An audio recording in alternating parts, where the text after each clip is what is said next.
Um assalto em 1995 liga o Bolsonaro ao caso Marielle, o que não significa nada em termos de culpa. Absolutamente nada. Só que, no mínimo, o Jair conheceu, em algum momento da vida dele, algum ou alguns envolvidos nesse crime. Os pertences roubados do Bolsonaro foram recuperados e a ele devolvidos por um certo Cabo Lessa.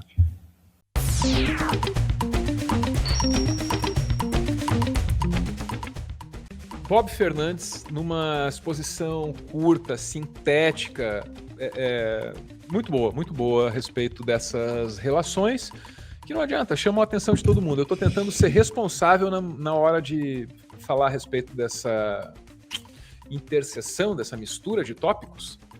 Bolsonaro, joia, telefone do Cid, Marielle. Tem um ponto em que esses temas se encontram, mas a gente explora essas relações com muito cuidado, né? E sempre pensando nos fatos, né? Vamos com muito cuidado. Vamos ouvir o Bob Fernandes, porque ele teve esse cuidado e eu respeito isso. Deputado federal. Era deputado federal. Foi assaltado. Levaram sua moto 350 e uma arma Block, uma pistola Block 380. Jorge Luiz dos Santos é um dos assaltantes. Foi capturado 8 meses depois na Bahia, enviado para o Rio de Janeiro. Preso na delegacia, amanheceu morto no dia seguinte, supostamente suicidou-se com a camisa amarrada na grade. O secretário de Segurança Pública do Rio de Janeiro era o general Cerqueira, aquele mesmo que comandou a Operação Pajuçara na Bahia, na morte do Carlos Lamarca. O Bolsonaro no Roda Viva, acho que em 2018, ele contou a sua versão dessa história. Disse Bolsonaro: ele apareceu morto um tempo depois, rápido. Eu não matei ninguém, nem fui atrás de ninguém. Aconteceu, disse ele. O então governador do Rio, Marcelo Alencar, chamou isso de suposto suicídio numa nota. No velório do Jorge Luiz, a mulher dele, Márcia, de 18 anos, e a sogra Terezinha, disseram que, como alegou a polícia, ele não conhecia Nole Marinheiro, ele não serviu na Marinha, não sabia nem o que é isso. Então, obviamente, atribuíram isso a um homicídio. Um mês depois, a mulher, de 18 anos, e a sogra foram encontradas mortas a tiros na rodovia Dutra. Um mês depois.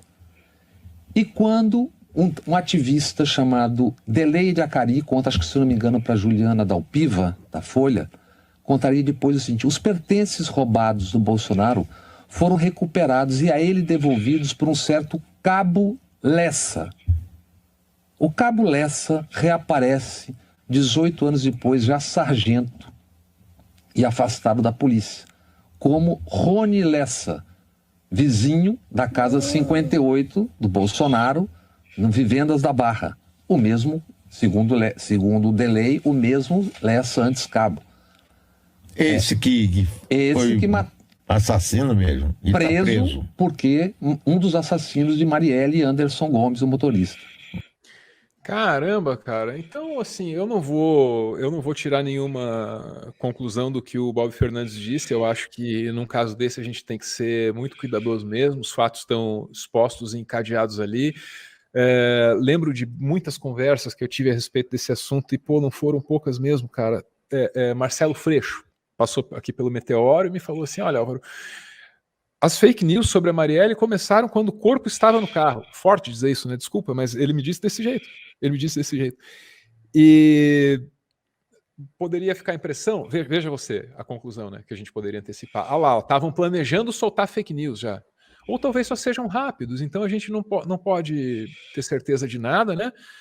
E tem que tomar muito cuidado com essas informações. Ainda assim, são fatos assim que nos chamam a atenção e, no mínimo, nos entristecem. Anderson? Parece que, quando eu vejo o caso Marielle, parece que, no final, a gente não está descobrindo quem matou Marielle, sabe, Álvaro? Esse caso, para mim, vendo o que eu estou vendo, apurando cada vez mais e acompanhando, parece que a gente está mais usando. A Marielle vai servir. Olha que loucura isso. O corpo de Marielle pode servir para a gente conhecer profundamente como se dá um estilo de violência praticado por um grupo de pessoas. O mais triste que me toca muito nisso é essa relação que a gente vai vendo. O outro falou que a gente fez um corte aqui semana passada, né, daquela conversa de WhatsApp lá, falando assim, vai ser bucha, né? Então você vai vendo que as coisas estão se ligando dentro de uma perspectiva muito triste no final das contas. A Marielle estava assim, fala assim, ela estava no lugar errado, na hora errada. Daqui a pouco a gente vai falar assim, pela Marielle, a gente conseguiu descobrir e desarmar um agrupamento de pessoas que cometem, talvez de forma rotineira, esses tipos de situações, e a Marielle, que, ao meu ver, isso eu posso imaginar, que ninguém imaginava que teria essa repercussão, sabe, Álvaro? Achou que era só uma pretinha lá, parlamentar, beleza. Só que como teve isso cresceu demais, acabou colocando luz onde não deveria na visão de algumas dessas pessoas. E agora a gente está descobrindo da forma mais perversa um sistema muito, um modus operandi realmente triste, canalha e doloroso, que fala muito sobre esse Brasil racista e violento que nós temos, que não é de hoje, né? Que não nasceu com a eleição de Bolsonaro nesse período, mas que a gente está aprendendo como esse modus operandi parece que funciona. Muito obrigado por ver esse vídeo até o final, viu? A gente está criando um clube, para as pessoas que veem o vídeo do Meteoro até o final. Só que é o seguinte, você não pode contar para ninguém que esse clube existe. Aí ele fica sendo exclusivo para quem viu o vídeo desse canal até o fim. Essa é a proposta. Então conto com você, tá? E aí você agora escaneia isso aí e entra no grupo, mas só se você quiser. Eu quero um grupo bem difícil de entrar. Aliás, vou começar a mexer o QR Code na tela aqui, ó, pra você não conseguir escanear. Isso, tem que lutar para entrar nesse grupo. Entra lá, se você mandar um áudio, de repente seu áudio vira conteúdo aqui, viu? Fique sabendo disso já. Obrigado, gente. Valeu mesmo.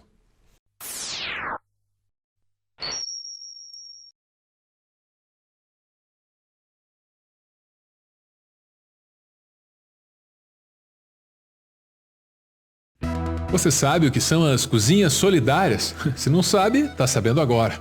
E o nome é autoexplicativo, hein? São cozinhas que estão espalhadas pelo Brasil, montadas bem pertinho de locais críticos, onde tem muita gente vivendo a chamada insegurança alimentar, que é um nome bem menos amargo para fome, né?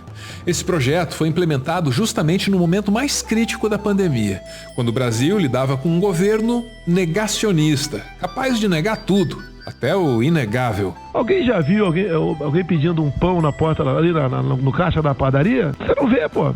As cozinhas solidárias são obra do MTST, o Movimento dos Trabalhadores Sem Teto. Eu sei que te disseram que eles vão invadir sua casa e vão tomar o que é seu, mas não se engane, o MTST não é um banco. E as cozinhas solidárias mostram muito bem como é o espírito do movimento. Um movimento formado por gente que se une para se ajudar, por gente que entende que trabalhando em conjunto aumenta as suas chances de sobreviver e de ir além da mera sobrevivência, transformando o mundo ao redor. A gente veio, almoçou, achamos boa comida e se oferecemos para pegar e ajudar, lavar a louça, cortar coisa. Deu para entender como funciona, né? Todo mundo pode ter um papel nessa iniciativa. E você também pode ser um elo nessa corrente de solidariedade. Você também pode fazer parte desse esforço que é urgente e é necessário. Porque fome não tem só a ver com pobreza. Fome não tem só a ver com os rumos da economia. A fome no Brasil é uma escolha política. E a questão é, será que você concorda com essa escolha? Porque está colocada aqui uma chance de mostrar que não. Você não compactua com isso.